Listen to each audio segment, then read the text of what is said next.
미국, 한 포탄에 도대체 무슨 짓까지 하냐. 이제는 미사일까지 발사 가능한 K9. 미도 실패한 사거리 100km 뛰어넘다.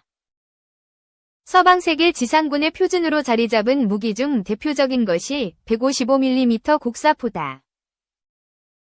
1차 세계대전에 참전한 미군이 프랑스산 레닐917 155mm 곡사포를 도입한 이래로 서방 세계의 야포는 100년 가까운 세월 동안 155mm 구경으로 굳어져 왔다. 한국군도 1945년 해방 직후 건군, 과정서부터 155mm 포가 표준 곡사포였다. 이를 토대로 K9 자주포도 개발했다. K9은 세계 최고 수준의 자주포지만 육군 군단급 부대 담당 영역이 넓어지면서 기존보다 포탄을 더 멀리 쏘아보낼 필요가 커졌다. 사거리를 늘리는 방법은 장포신 또는 고에너지 추진 장약으로 포구 속도를 증대 보조 추진 장치로 포탄 속도를 높이기. 공기역학적 형상 설계로 저항을 줄이거나 초음속 비행 구간 동안 연소가스를 탄의 바닥으로 유출시켜 항력을 줄이는 것이다. 방위사업청은 이 중에서 세 번째 방법을 내세웠다.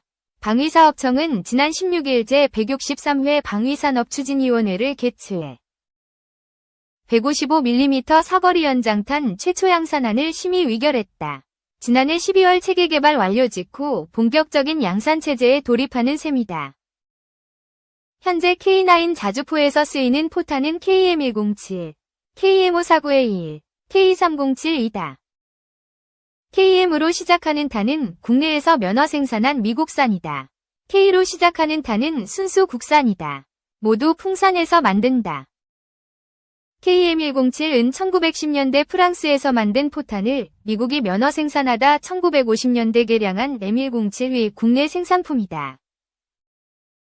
개발된 지 100년이나 될 정도로 구식이고 사거리가 18km에 불과하나 생산비가 저렴해서 국내에서도 대량 생산됐다. 우크라이나 전쟁에도 많이 쓰인다. 지난해 미국의 요청으로 복잡한 과정을 거쳐 우크라이나에 50만 발 이상이 넘어갔다. KM549A1은 1970년대 미국에서 개발된 M549A1을 국내에서 만든 사거리 연장 고폭탄, 히랩이다. 포탄 하부의 로켓 추진제가 발사 후 7초 뒤에 정화된다. 이를 통해 최대 30km 떨어진 표적을 타격한다.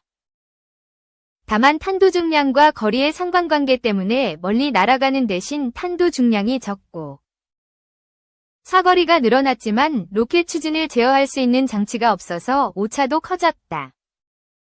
지난 1999년 국내 기술로 개발한 155mm 곡사포용 항력감소 고폭탄 BBH K307은 사거리를 40km까지 늘렸다. K307은 포탄이 비행할 때 탄의 바닥에서 발생하는 항력을 제거하는 장치를 장착하고 탄체를 유선형으로 설계했다. 항력감 소재를 연소시켜 탄의 바닥 쪽으로 연소가스를 배출. 탄두 중량을 크게 줄이지 않고도 사거리를 늘렸다. K9 자주포가 수출될 때마다 K307도 관심을 받고 있다. 이번에 양산될 신형 사거리 연장탄은 K307보다 사거리가 35% 이상 늘어난 형태다. 장약을 최대로 사용하면 60km까지 날아갈 수 있다. 지난 2013년 10월 사업 추진 기본 전략이 수립됐고 2014년부터 개발이 시작됐다.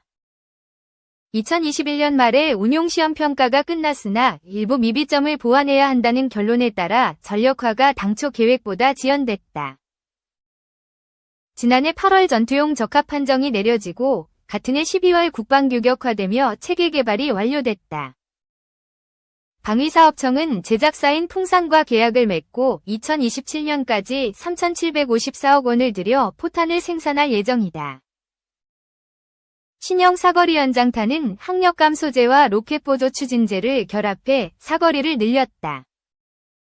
포탄 하부에는 로켓 보조 추진제가 들어있는 부분이 있고 그 아래에 항력감 소재와 복합지염점화기가 있다. 발사 직후 일정 고도에 이르면 포탄 하부의 커버가 분리된다. 복합지염점화기가 일정 시간 후에 항력감 소재를 점화해서 포탄 비행 방향 반대쪽으로 작용하는 항력을 줄인다. 이후에 로켓 보조 추진제를 점화시킨다. 점화된 추진제는 고압의 연소가스를 형성한다. 분출되는 가스는 강한 압력을 통해 복합지 염점화기를 밀어내고 추력을 만든다. 포탄의 사거리가 늘어난다고 해서 모든 것이 좋은 것은 아니다. 비행거리 연장은 오차 가능성을 높인다. 이를 해결하기 위한 것이 탄도수정신관 사업이다. 155mm 사거리 연장탄의 정확도를 높이고자 유도 기능을 보유한 탄도수정신관을 만드는 것이다. 방위사업청은 16일 열린 제163회 방위산업추진위원회에서 해당 사업을 업체 주관 연구개발로 추진하는 사업추진기본 전략을 심의 의결했다. 내년부터 2033년까지 8,400억 원이 투입된다. 미국산 M982 엑스칼리버 유도포탄처럼 위성항법장치 GPS와 관성항법장치 INS를 결합하고 날개를 장착해 비행 경로를 수정하는 등의 기술이 적용될 전망이다. 군 당국은 K9의 위력을 더욱 강화하고자 성능 개량을 추진하고 있다. K9A3 또는 K9A2 블록 2로 불리는 것이다. 사거리가 크게 늘어난 북한 대구 경방사포와 자주포 등에 맞서 공세적인 대화력전을 펼치려는 의도다. K9A3의 가장 큰 특징은 유무인 복합체계와 포신 연장이다. 유무인 복합체계, 웜T를 적용해 원격 운용. 자율주행 및 배치와 방열 등을 통해 병력 소요를 줄이면서 생존율은 높인다. 포신은 기존보다 늘어난 58구경장, 9m에 달한다. 포탄 사거리를 연장하기 위한 조치다. 이를 통해 사거리 70-100km, 분당 최고 발사속도 10발이라는 성능을 2030년대에 달성할 방침이다. 하지만 포신 연장만으로는 사거리 연장에 한계가 있다. 이에 맞는 신형 포탄이 필요하다. 현재까지 거론되는 방법으로는 최초 양산이 승인된 155mm 신형 사거리 연장탄을 개량하는 것이 있다. 로켓 보조 추진제의 양을 늘리고 탄두 중량을 낮추면 사거리 연장이 가능하다. 다만 파괴력이 낮아질 우려가 있다는 점에서 추진제의 성능을 개선해서 연비를 높이는 방법도 고려할 수 있다는 지적도 나온다. 새로운 포탄을 개발하는 방법도 있다. 램제트 기술을 활용하는 것이다. 램제트 기술은 항공기 탑재에 먼저 시도됐으나 최근에는 포탄에 사용하는 방안도 연구되고 있다.